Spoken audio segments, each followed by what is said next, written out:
Hi, everybody. How about that? I think we watched two really good football teams, both with improved defenses, and neither played particularly well tonight. So starters over the last few years are playing fewer snaps in preseason, and I thought that was fairly evident. We've seen that in college football with the transfer portal. You don't have a preseason in college football. It can get choppy, even for the great teams like Ohio State. These are much better defenses. Kansas City relied on a lot of young players. They didn't have Chris Jones tonight, yet generated a really good pass rush, batted down several Jared Goff throws, including a crucial 4th and 2 late. Now, they lost the game, but that was a big moment.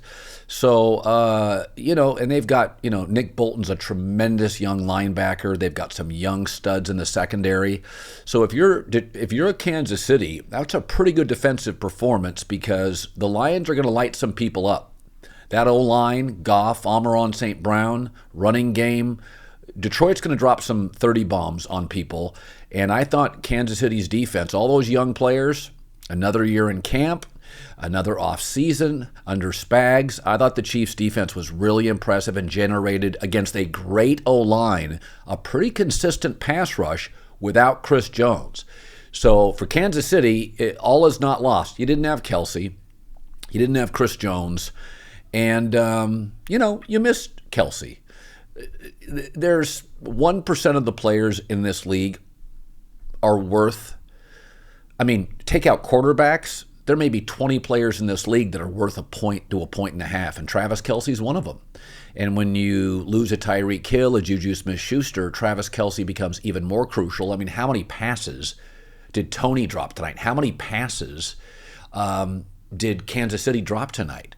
Travis Kelce would have gotten a dozen, 13, 14 targets, made 9 to 10 catches, probably for over 100 yards. So they really missed Travis Kelce tonight. His ball security, his hands, his dependability on big third down plays.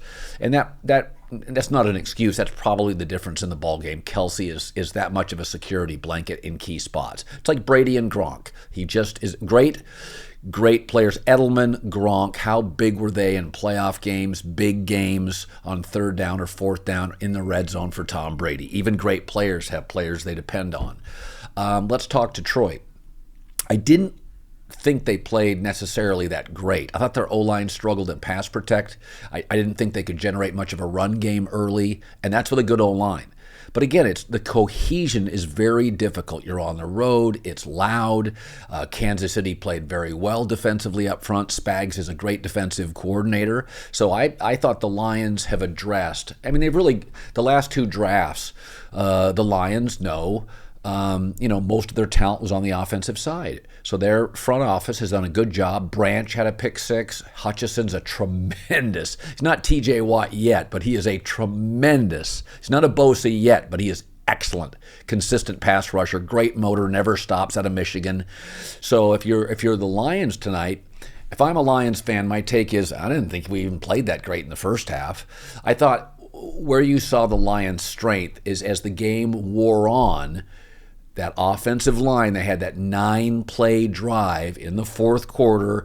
Then they picked up a first down late, trying to kill the clock. That's just, these games, defenses early in games, Kansas City, consistent pass rush, young defense. All of a sudden, that 9-play drive, Goff made a couple of big throws. And it was a power run game.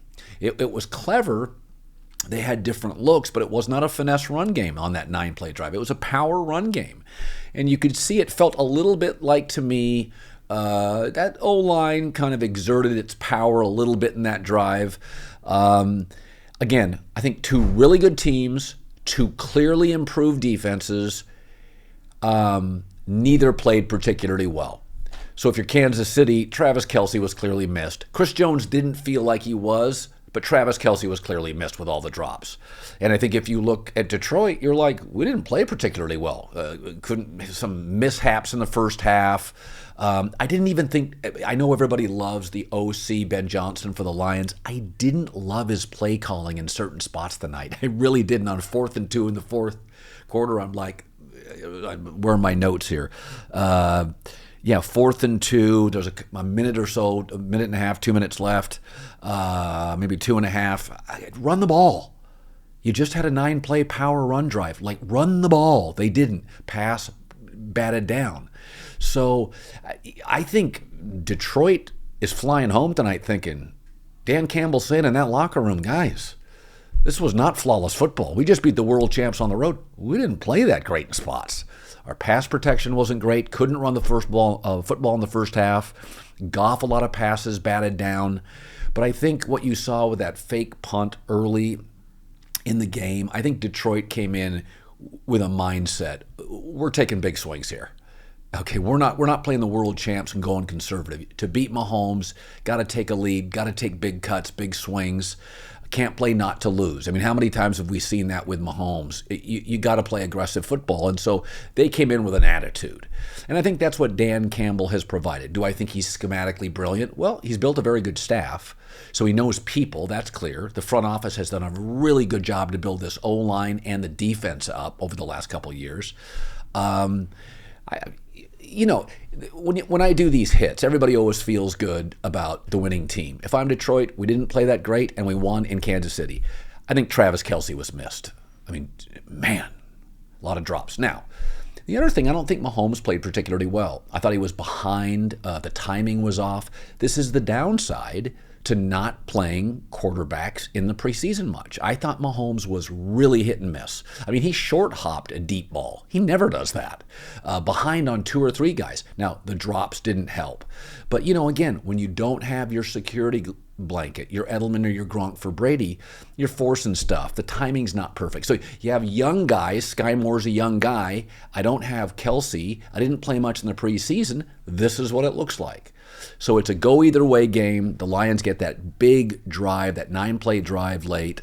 Wasn't pretty, was not an artistic masterpiece. I don't think either team played particularly well. But a tip of the cap to the Lions. Good for them. I had them winning the NFC North. I think they're my team. I think in that division, amongst the Bears, the Packers, and the Vikings, I think they have the best offensive line. I think they edge Green Bay for the best offensive line. I think Goff is better than Kirk Cousins, not as athletic, but a better pocket guy than Justin Fields, better than Jordan Love. So I think the O-line and the quarterback, I think the Lions have the best groups in their division, and I think their defense has improved. They've Branch, Hutchison, they've hit in a couple guys. So it's an exciting time. My wife is from Michigan. She doesn't follow sports or care about it, but she knows about the Lions and she knows about Michigan football. So good for Detroit. And they've had some lean decades, but it felt big. It felt big for them. And I like the way Detroit won. I like that 9-play drive in the second half. That's just Dan Campbell. That's biting kneecaps. That's big, tough, physical, power running. Nice W. We're here, baby. Football's here.